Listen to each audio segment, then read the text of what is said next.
Absolutely. And we appreciate, again, like the platform to be able to have the conversation.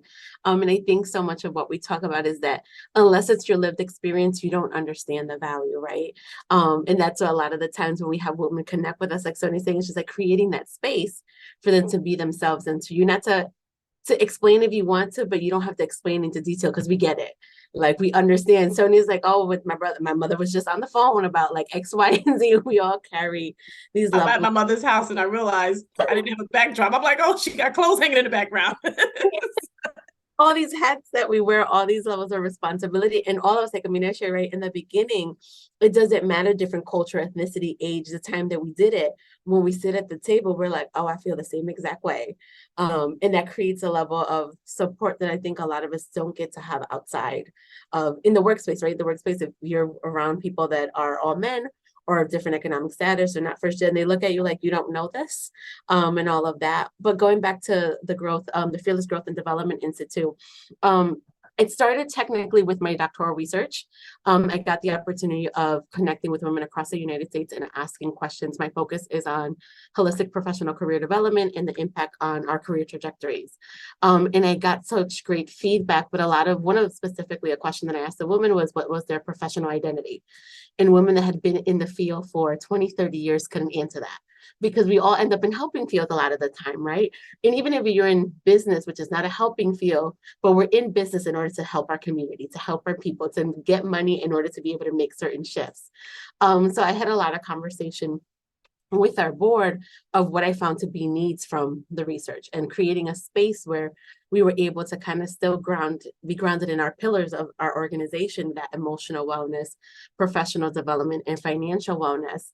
And I created a curriculum that does that, right? That in 3 days, we're able to dig deep. Our first day focuses on who is first gen and what does that mean, right? The intersectionality of our identity. I don't mean I have these conversations all the time because it's all these levels, right? So I'm a woman. I walk into space as a woman, and then you add being first gen, and then you add being Latina, and then you add low income background, and these levels of responsibilities.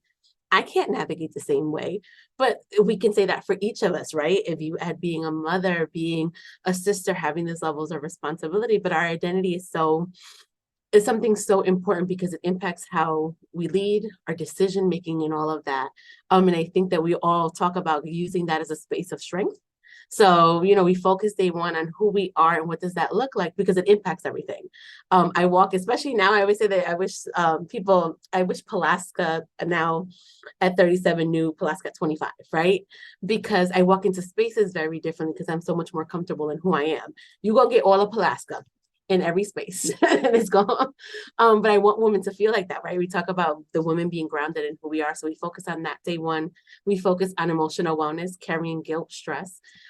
We have so much trauma and experience so much trauma that we don't even realize is trauma because of culture, because it's normal, because we have to move, because we have responsibilities.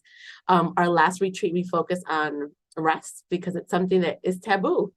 You're not supposed to rest. You're supposed to always be busy. You're supposed to be doing a million and one things. So how do we focus a little bit on that? And then we end our day one with preventative care. So many of us, because you're in the going 100 miles an hour, you're not looking. And I know that for me, the moment I hit 30, my body was saying, oh, it's not the same. I just had a baby. My body is definitely saying now close to 40, you're not okay. But who teaches us to take care of our physical self, right? So that is day one in a nutshell. Our day two focuses on how do we navigate these spaces. So I'm grounded in who I am as Pulaska, first generation, everything Latina, but now I walk into a workspace that isn't ready for all of that sometimes. The tables are not going to get any bigger in some spaces. We are working with things that are inherently biased or racist or whatever it is. We need to be prepared to walk in these spaces and navigate them regardless, right? Because we're making shift, but the needle isn't moving fast enough. But I'm still going to be in the space. So how do what is our professional identity? What is our leadership philosophy? How do we network and navigate spaces that weren't built for us as women, us as first generation, us as Black and brown? Because at the end of the day, corporations don't always understand that if we focus on all of these parts of the employee, then that's going to help move your bottom line.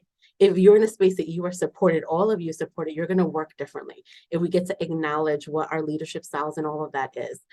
So that is our day two. And we end our institute with financial wellness. And we start with real basics because they're not basics for us as first gen, right? It's like, oh, it's just basics and you should know about saving accounts and checkings and all credit.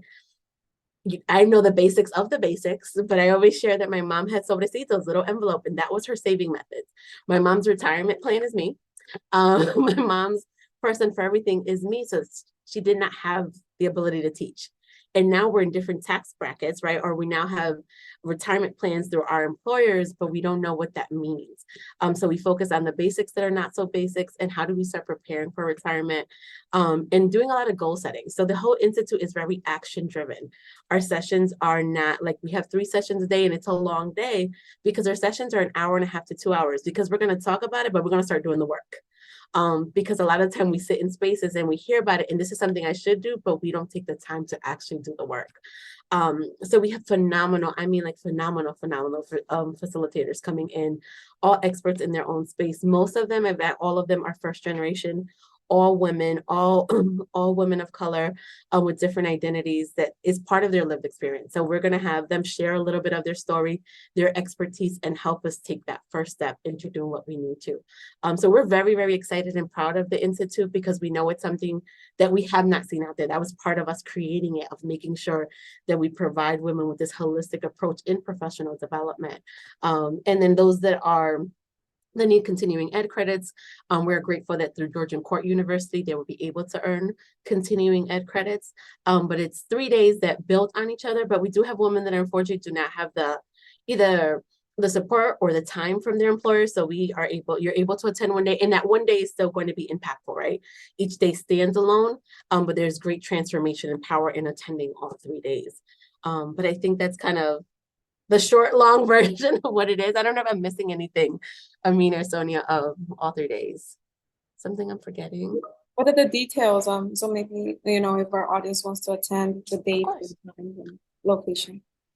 So it's December 4, 5, and 6 in Parsippany, New Jersey at the Embassy Suites. The links are right if you go right onto our page on www.generationfearless.org. Right there, it's going to be a pop-up, but it's also one of the first tabs. We have 2 different prices because we know that every employer is not going to support. We're seeing it in higher ed, but employers don't always get it. So if your employer is able to send you and is on board, there's a price there. And then if you're self-sponsored, there's another price. We have a coupon right now. Fearless 2023 gives you 20% off. And for us, we're very transparent. That's for the cost of food and the location. As a nonprofit, I created a nonprofit because I feel a responsibility to give back. The information that I know, that I've learned, and the information that my board knows, to be able to give back into the community. So the cost is just to be able to cover the cost of the food and the location. Even our speakers, we're so grateful. Our speakers are coming in for free pro bono just because they believe in our mission in order to be able to connect with other women. We're expecting a small group because it is intimate, right? We want to create a space where you feel comfortable. When we're talking about what you're carrying, what does that really mean, right? And giving opportunity of women in the room to be able to share what that looks like. We have a couple vendors that will be there as well. We're supporting small owned businesses that, you know what I mean? And if we still have space available, if somebody wants to say, hey, I want a table because I have a service, or if I want to be able to have a product, especially with the holidays coming around the corner, it's a great time to be able to connect. But we're super, super excited and proud. The dream is to be able to have this twice a year on this coast and the other coast and all of that, but we're excited to have our first year and to be able to provide women with a transformative experience, because we believe that's what it's going to be, that you're ending the year creating these shifts that you need, that when next year comes around, you'll feel comfortable in saying, you know what, I deserve a promotion, and I'm going to have the tough conversation with my supervisor of what are the skills that I need, what are the things that I need to do in order to move to the next level. Or I'm going to take 2014 to, I'm going to buy a house, right? The market's a little rough, but you know what I mean? I'm going to save, and these are the things that I'm going to do to change. Or I need to go to therapy, or I'm going to be able to figure out how am I going to be grounded in who I am and be more comfortable in my skin. It's going to mean something different for each woman, right? Everybody's coming in with a different agenda based on their need. But that's the great thing, I think, of the Institute, that provides us the opportunity to take what we need. I always say you pick up what is related to you. If not, the rest you just leave there because it's something that somebody else might need to pick up. As first generation individuals, as first generation women, you don't know what you don't know. So I never want anyone to be afraid or feel timid about asking. Part them lips and ask. We want to be here for you. We want to, there is resources out there. So ask, because if you don't know, there's a question there. Ask. Number two, we are all sisters in our own right to the people, that we have community with. The same advice you would give someone else, give it to yourself. The same grace you would give to someone else, give it to yourself.